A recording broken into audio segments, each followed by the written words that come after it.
Hello दोस्तों, आज हम पढ़ेंगे साहित्य जनसमूह गद्य की विरासत, जिसका फर्स्ट पार्ट हमने अगले वीडियो में पढ़ लिया है और दूसरा पार्ट आज स्टार्ट करते हैं। और दान में परिवर्त हुआ। रामायण और महाभारत के आचार्य क्रम से कवि कुल गुरु वाल्मीकि और व्यास थे। पृथ्वी के और देशों में इनके समान या इनसे बढ़कर कवि नहीं हुए। ऐसा नहीं, यूनान देश में होमर, रूस देश में वर्जिल, इटली में टेंडी, इंग्लैंड में चासर और मिल्टन अपनी अपनी असाधारण प्रतिमा से मनुष्य जाति का गौरव बढ़ाने में कुछ कम नहीं थे। परंतु विचित्र कल्पना और प्रकृति के यथार्थ अनुकरण में चिरंतन वर्द वाल्मीकि के समान होमर तथा मिल्टन किसी अंश में नहीं बढ़ने पाई, जिनकी कविता के प्रधान नायक श्री रामचंद्र आर्य जाति के प्राण, दया के अमृत सागर, गांधीर्य और पौरुष दर्प की मानव सजीव प्रतिकृति थे। वे प्रीति और संभाव से मां नीच जाति चांडाल तक को गले से लगाते थे। उन्होंने लंकेश्वर से प्रबल प्रतिद्वंदी शत्रु को भी कभी तर्ण के बराबर भी नहीं समझा। स्वर्ण मंडल मंडित सिंहासन और तपोवन में पर्णकुटी उन्हें एक सी सुखकारी हुई। उनके सीमित पूर्वाभिभाषित और उनकी बोलचाल की मुग्ध माधुरी पर मोहित दो दंडकारण्य की असभ्य जाति ने भी अपने को उनके दास माना। आहा, धन्य श्री रामचंद्र का अलौकिक महात्म्य, धन्य वाल्मीकि की कल्पना सरसी, जिसमें ऐसे ऐसे स्वर्ण कमल पर सुपुटित हुए। काल के परिवर्तन की कैसी महिमा है, जो अपने साथ ही साथ मानुषी प्रकृति की परिवर्तन पर भी बहुत कुछ असर पैदा कर देता है। वाल्मीकि ने जिन जिन बातों का अनुकरण समझ अपनी कल्पना के प्रधान नायक रामचंद्र में बरकाया था, वहीं सब व्यास के समय गुण हो गई, जिनकी कविता का मुख्य लक्ष्य यही था कि अपना नाम, अपना गौरव, अपना पर्वत जहाँ तक हो सके ने जाने पावे। भारत के हर एक प्रसंग का तोड़ अंत में इसी बात पर है, शत्रु संहार और जिन निज कार्यों साधन निमित्त व्यास ने महाभारत में जो जो उपदेश दिए और राजनीति की काट व्यूह जैसी दिखाई हैं, उसे सुन विस्मार्क शरी के समय के राजनीति के मर्म में कुशल राजपुरुषों की अकिल भी चढ़ने चली जाती होगी।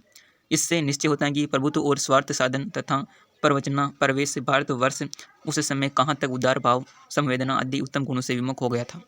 युधिष्ठिर धर्म के अवतर और सत्यवादी प्रसिद्ध हैं, पर उनकी सत्यवादिता निज कार्य साधन के समय सब खुल गई। अश्वत्थामा अंते नरो वा कुंजरो वा इत्यादि कितने उदाहरण इस बात के हैं, विस्तार भेद से नहीं लिखते। महाभारत के उपरांत भारत और का और ही हो गया। इसकी दशा के परिवर्तन के साथ ही साथ इसके साहित्य में भी बड़ा परिवर्तन हो गया। उपरांत बौद्धों का चोर हुआ। ये सब वेद और ब्राह्मणों के बड़े विरोधी थे। वेद की भाषा संस्कृत थी, इसलिए इन्होंने संस्कृत को बिगाड़ प्राकृत भाषा जारी की। तब से संस्कृत सर्वसाधारण के बोलचाल की भाषा नहीं रही। फिर भी संस्कृत भाषी उस समय बहुत से लोग थे जिन्होंने इस नई भाषा को प्राकृतिक नाम दिया, जिसके अर्थ ही ये हैं कि प्राकृतिक अर्थार्थ नीचों की भाषा। अतएव संस्कृत नाटकों में नीच पात्र की भाषा प्राकृत और उनमें पात्र ब्राह्मण या राजा आदि की भाषा संस्कृत रखी गई। कुछ काल उपरांत ये भाषा भी बहुत उन्नति को पहुंची। शौरसेनी, महाराष्ट्री, मागधी, अर्धमागधी, पैसाची आदि इसके अनेक भेद हैं। इसमें भी बहुत से साहित्य के ग्रंथ बने। गुणा डच कवि का आर्यवर्ध लक्ष्य श्लोक का ग्रंथ ब्रह्मकथा का प्राकृतिक ही में है। सिवा इसके शालिवाहन, सप्तशती आदि कई एक उत्तम प्राकृतिक के ग्रंथ और भी मिलते हैं। नंद और चंद्रगुप्त के समय इस भाषा की बड़ी उन्नति की गई। जैनियों के सब ग्रंथ प्राकृत में ही हैं। उनके स्त्रोत पाठ आदि भी इसी में हैं। इससे मालूम होता है कि प्राकृत किसी समय वेद की भाषा के समान पवित्र समझी गई थी। संस्कृत यद्यपि बोलचाल की भाषा इस समय नहीं रह गई थी, पर हर एक विषय के ग्रंथ इसमें एक से एक बढ़ चढ़कर बनते गए। और साहित्य की तो ये तरक्की हुई कि कालिदास आदि कवियों की उक्ति युक्त मुकाबले वेद के बद्दा और रुखा साहित्य अत्यंत फीका मालूम होने लगा। कालिदास की एक एक उपमा पर और बहुबुद्धि भारवी श्री हर्ष बाण की एक एक छटा पर वेद का उम्दा से उम्दा सुक्ति, जिनमें हमारे पुराने आर्यों ने मर्मपच साहित्य की बड़ी भारी कारीगर दिखलाई, न्योछावर ही है। संस्कृत के साहित्य के लिए विक्रमादित्य का समय अंगस्टन पीरियड कहलाता है, अर्थात उस समय संस्कृत जहाँ तक उसके लिए परिष्कृत होना संभव था, अपनी पूर्ण सीमा तक पहुँच गई थी। यद्यपि भारवी, माध्य, मयूर परवर्ती कई एक उत्तम कवि धाराधिपति भोजराज के समय तक और उनके उपरांत भी जगन्नाथ पंडित राज तक बराबर होते ही गए, किंतु संस्कृत की परिष्कृत होने की सामग्री उस समय तक पूरी हो चुकी थी। भोज का समय तो यहाँ तक कविता की उन्नति का था कि एक एक श्लोक के लिए ऐसे के इनाम राजा भोज कवियों को देते थे। वेद का साहित्य उस समय यहाँ तक दब गया था कि छांदस मूर्ख की एक पदवी रखी गई थी। केवल पाठ मात्र वेद जानने वाले छांदस कहलाते थे और वे अब तक भी निर्मूर्ख होते आए हैं।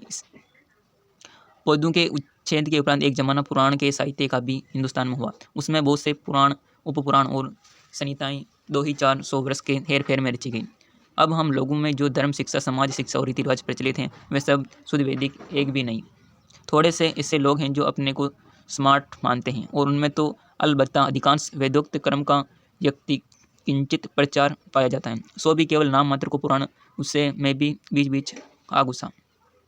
हमारी विद्यमान छिन्न भिन्न देशा, जिसके कारण हजार हजार चेष्टा करने पर भी जातीयता हमारे में आती ही नहीं। सब पुराण ही की कृपा है।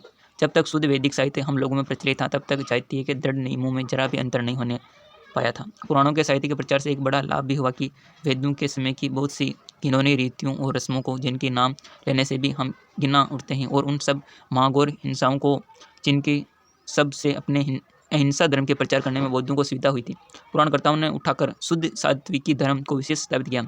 अनेक मत मंतारों का प्रचार भी पुराणों की करतूत हैं।